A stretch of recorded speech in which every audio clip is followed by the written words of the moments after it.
मेरे प्रिय विद्यार्थियों, 7वीं कक्षा के छात्रों, गुड मॉर्निंग बेटा। आज हम पाठ पढ़ेंगे इतिहास का दिल्ली के सुल्तान। हमने अध्याय रिवाइज करेंगे, ये पहले करवा दिए गए हैं।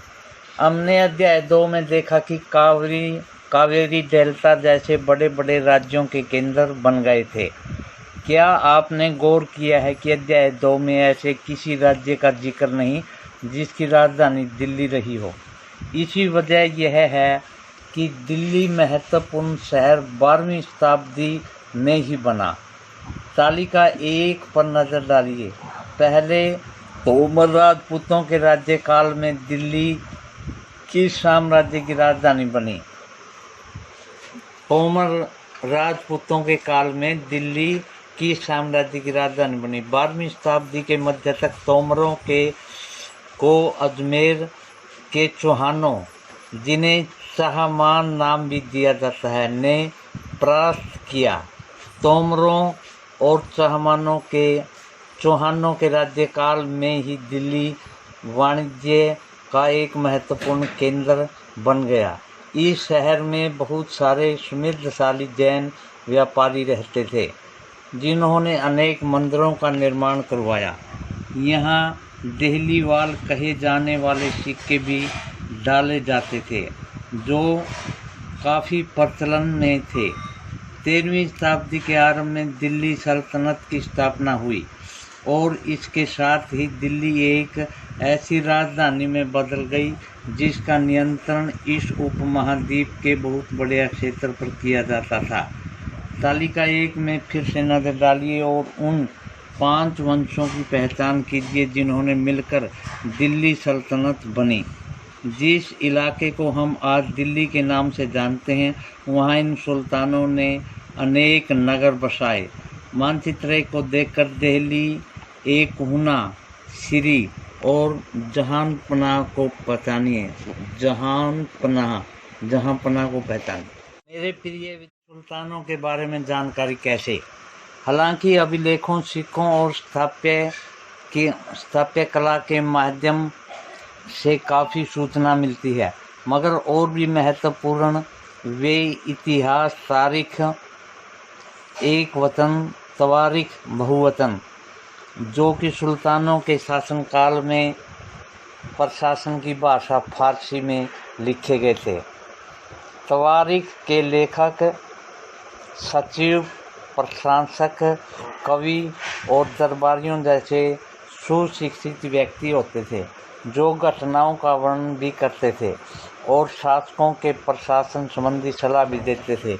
न्याय संगत शासन के महत्व पर बल देते थे। ये कुछ ऐसी बातें ध्यान रखें। तवारीख के लेखक नगरों में, विशेषकर दिल्ली में रहते थे। गांव में शायद ही कभी रहते हों। वे अक्सर अपने इतिहास, सुल्तानों के लिए उनके ढेर सारे इनाम, इकराम पाने की आशा में लिखे जाते थे। नंबर 3, ये लेखक अक्सर शासकों को जन्मसिद्ध अधिकार और लिंग भेद पर आधारित आदर्श समाज व्यवस्था बनाए रखने की सलाह देते थे। उनके विचारों में सारे लोग सहमत नहीं होते थे। सन 1236 में सुल्तान इल्तुतमिश की बेटी रजिया बेगम सिंहासन पर बैठी। उस युग के इतिहासकार मिन्हाज ए सिराज ने स्वीकार किया है कि वह आप सभी भाइयों से अधिक योग्य और सक्षम थी, लेकिन फिर भी वह एक रानी को शासक के रूप में मान्यता नहीं दे पा रहा था। दरबारी जन भी उसको स्वतंत्र रूप से शासन करने की कोशिश से प्रसन्न नहीं थे। सन 1240 में उसे सिंहासन से हटा दिया गया।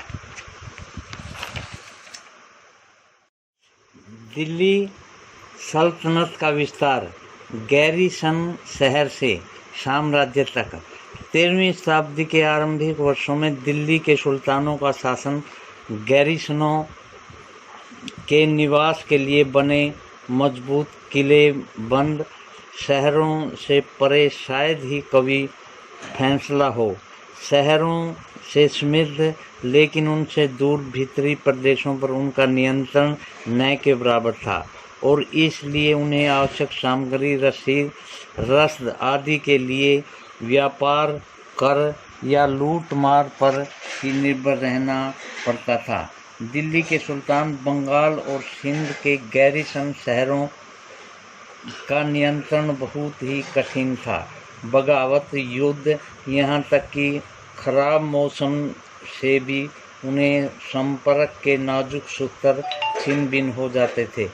शासन को अफगानिस्तान से आने वाले हमलावरों और उनके सूबेदारों के बराबर चुनौती मिलती रहती थी, जो जरा सी भी कमजोरी का आभास मिलते ही विद्रोह का झंडा खड़ा कर देते थे। इन चुनौतियों के चलते सल्तनत बड़ी मुश्किल से किसी तरह अपने शासकों को बचाए हुए थी। इसका विस्तार हुआ गियासुद्दीन बलबन, अलाउद्दीन खिलजी और मोहम्मद तुगलक के राज्यकाल में हुआ।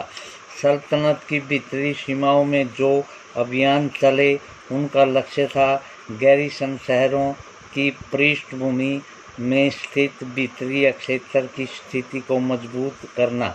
इन अभियानों के दौरान गंगा यमुना के दोआब के जंगलों को साफ कर दिया गया और शिकारी, संग्रहकों तथा चरवाहों से उनके प्रवास से खदेड़ दिया गया। ये कहने